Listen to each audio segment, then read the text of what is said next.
अस्सलाम वालेकुम पाकिस्तान। आज तोशाखाना केस के फाइनल आर्गूमेंट्स हो चुके हैं और फैसला महफूज हो चुका है और इंशाल्लाह कल सस्पेंशन ऑर्डर हो जाएगा और बहुत जल्द खान साहब वापस जमान पार्क में होंगे, चाहे ये जितने भी एडवेंचर्स कर लें। लेकिन यहाँ मैं एक ही बात करना चाहती हूँ कि हक को हक खुल कर बोलना चाहिए और पाकिस्तान के अवाम का बहुत शुक्रिया कि उन्होंने पास तोशाखाना केस जैसे पोस्टमार्टम किया है, क्योंकि तारीख हमेशा टक्कर देने वालों की याद रखी जाती है, तलवे चाटने वालों की नहीं। और हमें इस मुल्क की तारीख से सीखना चाहिए, क्योंकि हमारी एस्टेब्लिशमेंट ने इस मुल्क की तारीख में जब भी कोई एडवेंचर किया है तो इस मुल्क ने उसकी बहुत बड़ी कीमत अदा की है, चाहे वो 1970 था या चाहे वो अकबर भुट्टी साहब का कत्ल था।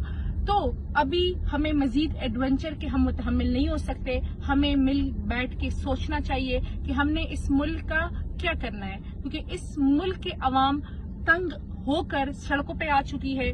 उनके पास खाने के लिए पैसे नहीं है तो बिजली के बिल कैसे अदा करें। हमारे पास दो ही रास्ते हैं कि हमने इस मुल्क को या इनार्की की तरफ लेके जाना है, जो आप देख रहे हैं कि खुलेआम बगावत शुरू हो चुकी है, या हमने इस मुल्क को तरक्की की तरफ लेके जाना है।